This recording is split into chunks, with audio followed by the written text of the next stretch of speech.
여러분, 우리의 도움이 어디에서 옵니까? 천지를 지으신 하나님에게서로다. 그래서 하나님이 우리를 도와주시고 하나님이 우리를 생명과 안식과 영원한 기쁨으로 인도해 주시는 유일한 구원자가 되십니다. 그런데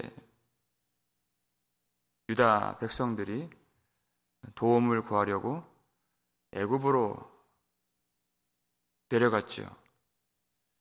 그것을 보면 그 일을 하도록 만든 그들의 고관들이, 유다의 지도자들이 얼마나 무지하고 그리고 어리석은 사람들인가 하는 것을 우리가 알 수가 있습니다. 그래서 하나님께서 진리를 알지 못하고 이 백성들을 더 멸망과 죽음으로 이끌어가는 그들의 목자들에 대해서 여러 성경에서 하나님이 분노하셨죠. 그리고 하나님이 그 백성들에게 이와 같은 약속을 주십니다.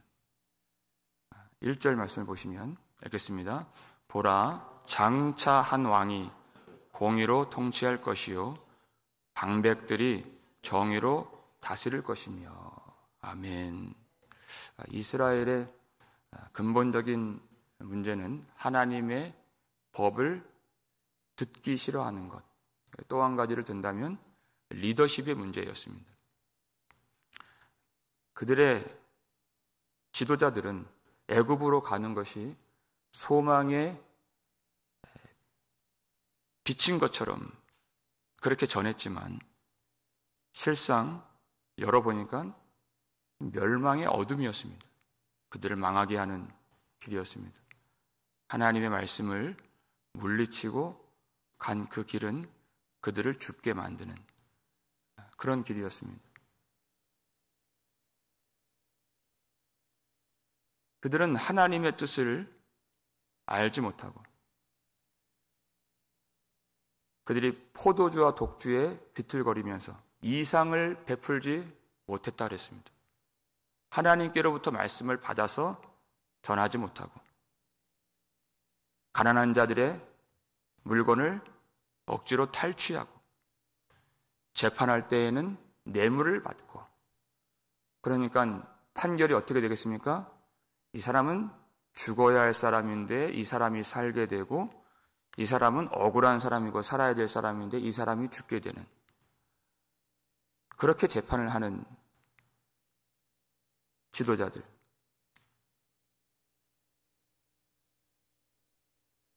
이제는 하나님이 그들이 아닌 장차 한 왕을 보내셔서 그 왕께서 공의로 통치하시고 정의로 다스릴 것이다.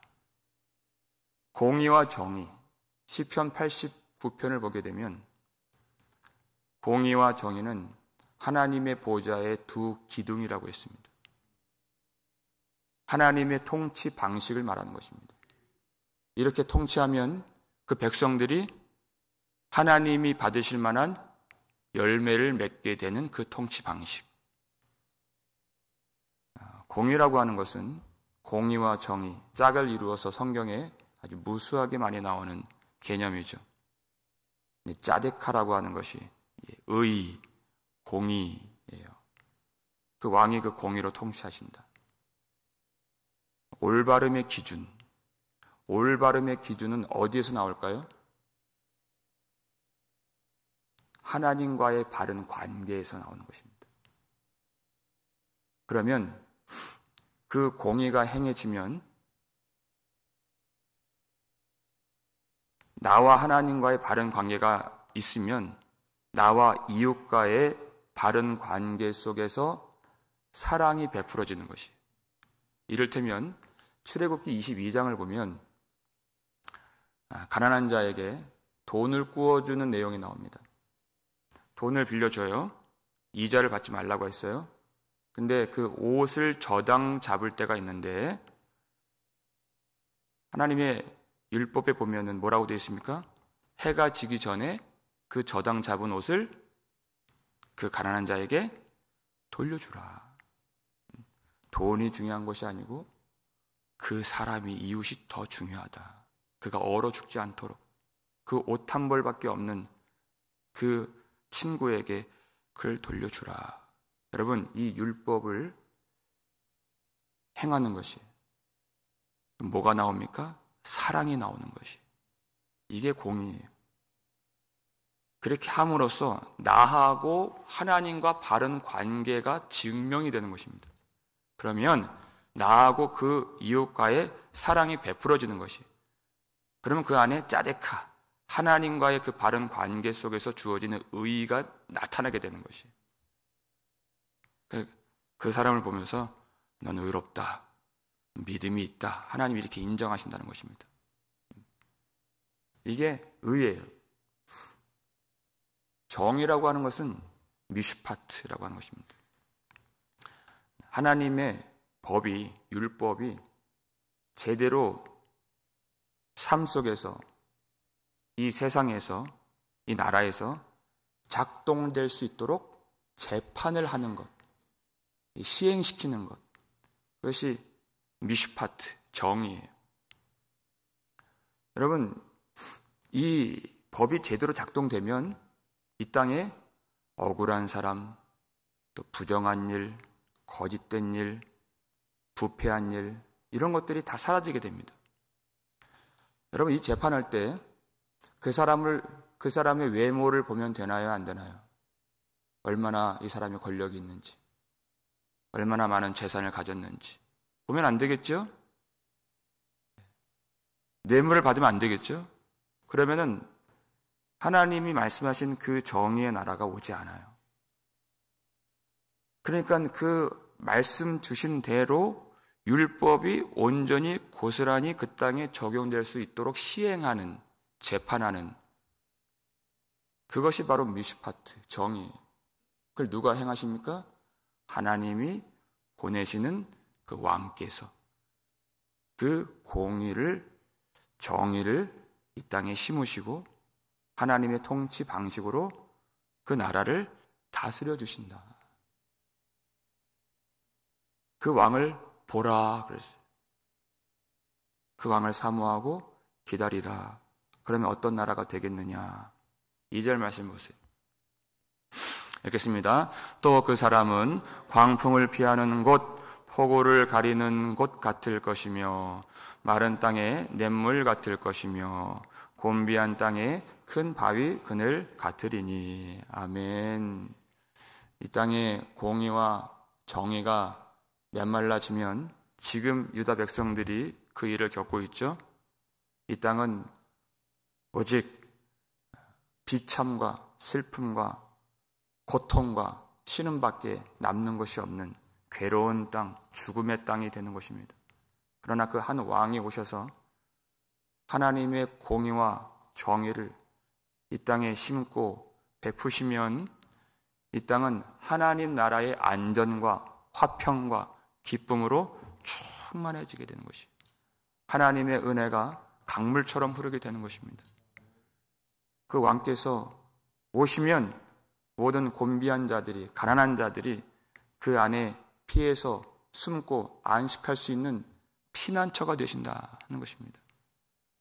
그분이 오시면 하시는 일이 보지 못하는 자들의 눈을 열어주시고 듣지 못하는 자들의 귀를 열어주신다. 그렇게 약속해 주십니다. 3절, 4절 말씀을 성경책 보시면서 함께 읽겠습니다. 보는 자의 눈이 감기지 아니할 것이요 듣는 자가 귀를 기울일 것이며 조급한 자의 마음이 지식을 깨닫고 어눌한 자의 혀가 민첩하여 말을 분명히 할 것이라. 아멘. 여러분, 이스라엘 백성들이 그들이 갖고 있는 문제가 무엇이었습니까? 이사야 6장을 보면 하나님이 이사야를 부르실 때 그들은 듣기는 들어도 깨닫지 못할 것이요 보기는 보아도 알지 못하리라. 내가 너를 보내는 이유는 그들의 마음을 둔하게 하며 그들의 눈을 감기게 하고 그들의 귀를 막히게 하기 위하여 내가 너를 보낸다. 이렇게 말씀하셨어요. 그러니까 이사야가 질문합니다. 주여, 어느 때까지니까? 어느 때까지 이들이 마음이 둔해지고 못 듣고 못 보겠습니까? 하나님 뭐라고 대답하세요? 황폐해질 때까지니라. 그랬어요. 유다가 망해야 된다.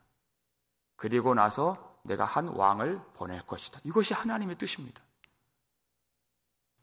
이 뜻을 하나님의 이 계획을, 이건 구원의 계획이에요. 근데 사람들이 들으려고 하지 않아요.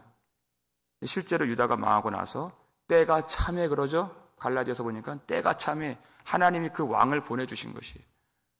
그래서 예수님이 공생에 사실 때 여러 차례 맹인들의 눈을 뜨게 하시죠. 그리고 귀머거리를 고쳐주시죠. 여러분, 맹인들의 눈을 주님이 열어주시면 이제 눈이 열려서 내가 세상을 볼 수 있구나. 내가 여기저기 다닐 수 있구나. 이 아름다운 세상 내가 이제 내 마음에 담고 살 수 있구나. 이제 다 보인다. 여러분 그렇게 고백하나요? 세상이 보인다고 고백하나요? 아니요, 그렇지 않습니다. 마가복음 10장 52절 주님께서 바디메오의 눈을 열어주셨을 때 그가 본 후에 예수를 누구요? 예수를 길에서 따르니라 이렇게 되는 것이에요. 눈이 열린다는 것은 이제 이 아름다운 세상을 보는구나 이것이 아니라 예수 그리스도의 영광밖에 안 보인다는 뜻입니다. 아무것도 중요한 것이 없고 큰 의미가 없고 예수 그리스도, 주님의 사랑, 주님의 영광, 그것으로 눈이 열려서 바울처럼 오직 예수님만 따라가고 주님의 일에 동참하고 그 구원의 길에 서게 되는 것이. 그러니까 그 한 왕이 오시면 3절 보니까 듣는 자가 귀를 기울일 것이며, 이것처럼 기적이 어디 있어요? 너희는 여호와의 법을 듣기 싫어하는 사람들이라 행악의 종자다 이렇게 말씀하셨는데 이제는 그 말씀을 들으려고 한다는 것입니다. 여러분 인생에게 베푸신 기적으로 말미암아 감사할지어다 그랬어요. 이것보다 더 큰 기적이 없습니다. 하나님 말씀을 듣고자 한다는 것입니다. 찾는 것입니다. 구한다는 것이.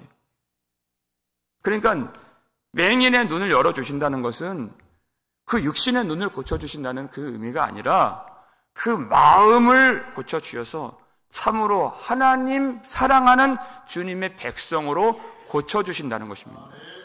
그를 구원해 주신다는 뜻이에요. 4절 보니까 조급한 자의 마음이 지식을 깨닫고 이렇게 되어 있어요.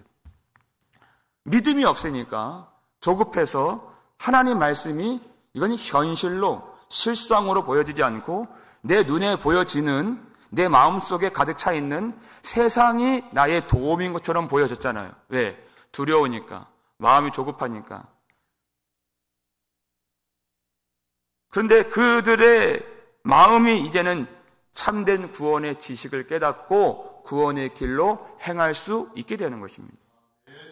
왜? 마음의 두려움의 근원이 예수 그리스도로 말미암아 다 사라졌기 때문에. 이제는 그들의 이 혀가 풀려서 말을 분명히 할 것이라 그랬어요. 바른 말을 할 것이다. 어떤 말을 그들이 하게 됩니까? 여러분 5절 성경책으로 보시면 어리석은 자를 다시 존귀하다 부르지 아니하겠고 우둔한 자를 다시 존귀한 자라 말하지 아니하리니 이렇게 되어 있어요. 하나님이 주시지 않은 것들을 말하는 자들에 대해서 그들이 이제까지 존경하고 스승으로 삼고 순종하고 그렇게 그들을 존귀하다고 말을 했지만 이제는 진리를 받았기 때문에 눈이 열렸기 때문에 바른 말을 할 수가 있다는 것입니다. 존귀하다고 말하지 않는다는 것입니다. 분별력이 생겼다는 것이. 그들이 어떤 자들인지를 이제는 알게 되었다는 것입니다. 6절 말씀을 한번 보실까요?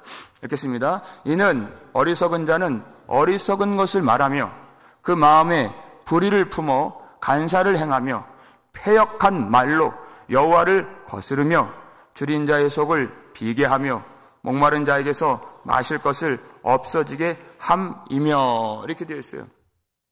이제까지 열심으로 그 말을 따랐던, 그것이 소망의 빛인 줄 알고 그 길로 함께 나아갔던 이 백성들에게 한 왕을 보내주셔서 이제는 눈을 열어주시고 귀를 뚫어주시고 마음을 새롭게 해주셨습니다. 그러니까 여러분, 진리가 그 속에 있으면 분별력이 생깁니다. 그 진리가 그 속에 들어와 있지 않으면 이것도 맞는 말 같고 저것도 맞는 말 같아요. 그런 일이 얼마나 많이 있습니까? 그 속에 진리가 온전히 들어와 있지 않기 때문이에요. 그걸 분별할 수가 없는 것입니다. 교회라고 하면, 복음이라고 하면, 예수라고 하면 다 똑같이 말하는 줄 아는 것이에요. 근데 진리가 그 속에 들어와 있으면 그것이 어디로부터 온 것인지, 위로부터 온 것인지, 땅에서 나온 것인지, 하나님을 기쁘시게 하는 것인지 아니면 사람을 기쁘게 하는 것인지, 그리고 그것이 하나님께로 인도하는 그 말인지 아니면 세상으로 데려가는 말인지, 그것을 분별할 수가 있습니다. 하나님 앞에 가장 큰 죄악이 무엇입니까? 바로 이겁니다. 패역한 말로 여호와를 거스르는 것이.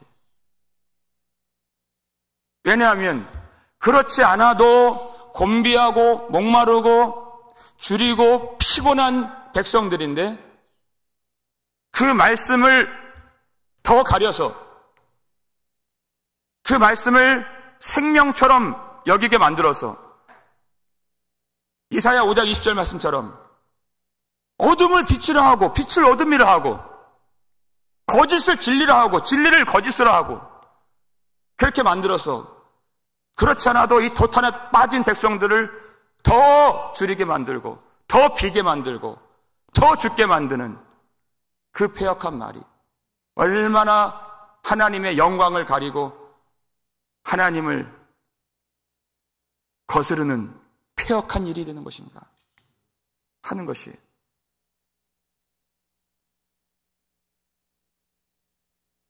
마태복음 7장 22절을 보면 주여 주여 하면서 선지자 노릇했는데 하나님의 나라에 들어가지 못해요.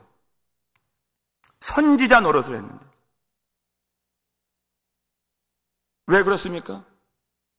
마태복음 7장 바로 그 위에 15절을 보시면 이 말씀이 있어요. 읽겠습니다. 거짓 선지자들을 삼가라. 양의 옷을 입고 너희에게 나아오나 속에는 노략질하는 일이라 그랬어요. 여러분, 어떤 옷을 입는다고요? 양의 옷을 입어요. 그러니까 분간이 안 되는 것이에요. 화려한 사역을 하면서 아름다운 말을 하면서 세상의 존경을 받으면서 수많은 추종자들을 거느리면서 양의 옷을 입으니 어떻게 알겠습니까? 모른다는 것이에요. 그 속에 진리가 들어와 있지 않으면 분별할 수 없다는 것입니다. 근데 진리가 들어와 있으면 그것이 어디로부터 와서 어디로 나를 데려가는지 그것을 알 수가 있다는 것이에요. 겉으로는 모르지만 속을 보면 그것이 노략질하는 일인 것을 누가 알려주십니까? 성령께서 깨닫게 해주시는 것입니다. 그러니까 그 속에 진리가 들어와 있으면 그것을 분별하여서 그거 들으려고 해도 못 듣습니다. 오직 진리가 있는 것만 들을 수 있게 되는 것이에요. 그것을 분간할 수 있습니다. 모든 사람들이 다 들을 수 있는 것이 복음이 아닙니다. 하나님이 구원하신 자들, 하나님이 구원하시기로 작정하신 백성들이 이 복음을 통해서 구원을 받는 것입니다. 그러니까 우리는 성령께서 주시는 것들을 성령으로 받을 수 있도록 기도를 해야 되는 것이에요. 모든 사람들이 다 받을 만한 것들을 육신으로 받는 것은 기도가 필요가 없습니다. 사람이 하는 것이에요. 사람이 전하고 사람이 받는 것입니다. 근데 우리는 그런 차원이 아니라 하나님이 하시는 일이 이 예배 가운데 이루어질 수 있도록 여러분 끊임없이 우리가 기도해야 되는 것입니다. 자칫하면 우리가 이렇게 예배 드리는 것이 하나님 앞에 패역한 일이 되는 것입니다. 하나님을 거스르는 일이 되는 것이 그렇게 되지 않도록 성령께서 전해주시고 성령께서 받게 해달라고. 여러분 인생의 가장 큰 축복 중의 축복은 좋은 스승을 만나는 것입니다. 바른 진리를 밝혀서 우리를 그것으로 인도해 주시는 그 참 지도자를 만나는 것이. 여러분 그 지도자가 누구십니까? 우리 주 예수 그리스도를 말하는 거예요. 주님을 말하는 것이. 우리 7절 말씀 볼까요? 읽겠습니다. 악한 자는 그 그릇이 악하여 악한 계획을 세워 거짓말로 가련한 자를 멸하며 가난한 자가 말을 바르게 할지라도 그리함 이거니와. 이렇게 되어 있어요. 악한 자는 그 그릇이 악하기 때문에 아무리 거기에다가 율법과 하나님의 구원의 계시들을 부어도 여러분 그릇이 들어오면 어떻습니까? 그릇을 깨끗하게 씻지 않으면 거기에 음식을 닿으면 그 음식이 다 오염되는 것이. 거기에 담는 것들은 다 버리게 되는 것입니다. 못 먹게 되는 것이. 그러니까 그 사람이라고 하는 그 그릇이 성령을 통하여서 거듭나지 않고 깨끗해지지 않고 씻김을 받지 아니하면 진리가 들어갈 수도 없고, 진리가 들어가면 뭐가 나와요? 사람의 것이 나오고 거듭나지 않은 것들이 나오게 되는 것이에요. 아무리 공부를 많이 하면 무엇하겠습니까? 그것이 거듭나지 않고 씻김을 받지 못하면 성령으로 되지 아니하면 아무것도 되지 않는 것이에요. 여러분 그렇기 때문에 예수 그리스도를 통하여 십자가와 부활을 통하여 우리에게 성령을 부어주신 것이 얼마나 큰 복이고, 성령께서 우리의 참 스승이 되어 주셔서 우리를 오늘도 인도해 주시는 그 길이 얼마나 영광스러운 길인가. 이 세상에서 비교할 수 없는 그 복을 우리가 받은 것입니다. 성령께서 우리를 인도해 주시고 예수님이 우리의 왕이 되어 주시는 그것입니다. 마지막 8절 말씀 읽겠습니다. 존귀한 자는 존귀한 일을 계획하나니 그는 항상 존귀한 일에 서리라. 아멘. 우리 주님께서 어떠한 거짓이나 불의함을 품고 계시지 않는 우리 거룩하신 존귀하신 왕 예수 그리스도께서 하나님의 공의와 정의와 참 진리와 참 사랑을 우리에게 베풀어 주심으로써 우리를 하나님께로 인도해 주시는 유일한 우리의 목자가 되십니다. 슬픔 많고 고통 많은 우리를 위해서 더 이상 어떤 상함도 해함도 받지 않도록 우리를 위하여서 자기를 십자가에 내어주시고 모든 것을 버리신, 그래서 우리를 영원한 안식과 평강의 하나님의 나라로 인도해 주시는 참 선한 목자 되신 분이 우리 주 예수 그리스도이십니다. 우리 주님께서 우리를 인도해 주시면 여러분 우리도 주님을 닮아가게 됩니다. 우리도 존귀한 자들이 되어서 존귀한 일에 서게 되는 것입니다. 하나님의 공의와 정의를 베풀면서 이 땅을 하나님의 나라가 되도록 만드는 이 거룩한 일에 하나님이 우리를 동참시켜 주신다.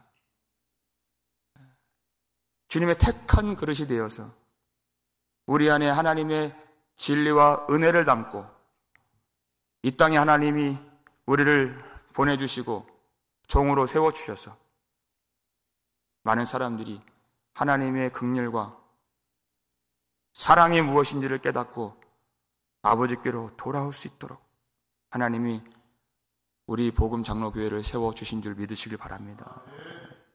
존귀한 자는 항상 존귀한 일에 서리라.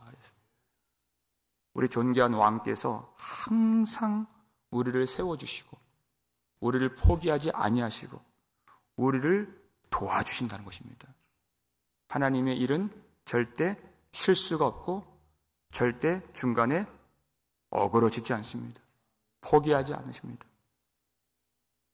우리는 반드시 예수님의 도움이 필요한 자들이다. 그 뜻입니다.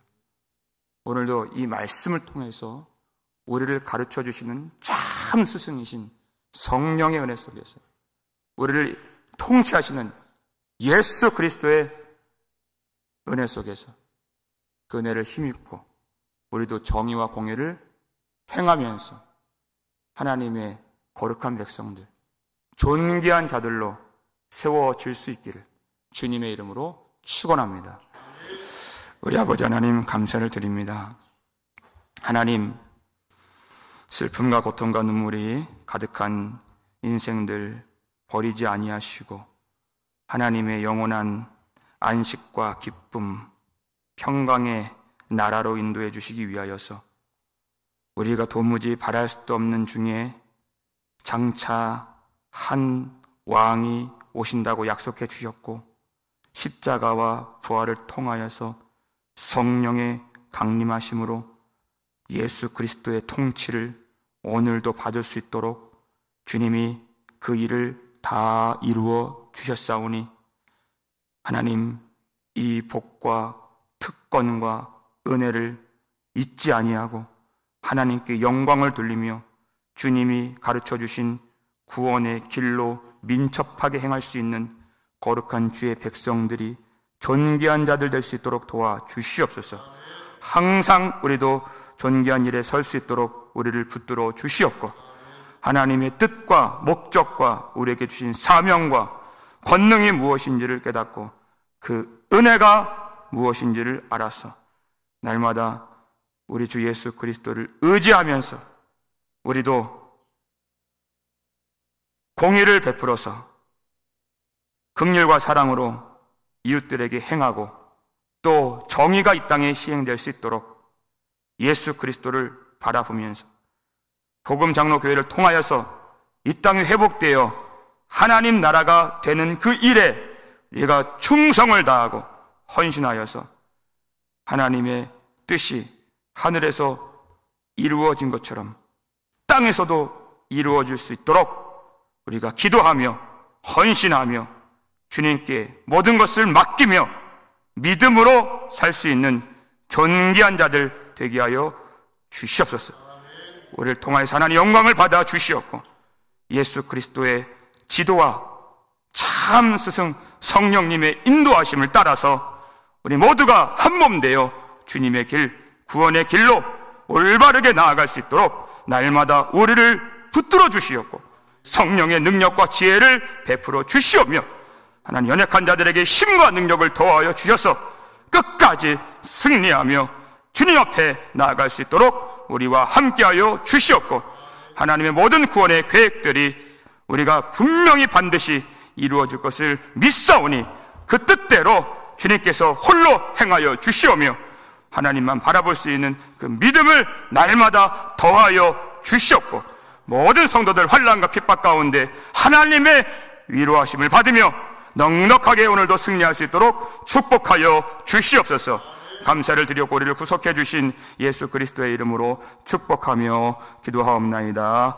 아멘.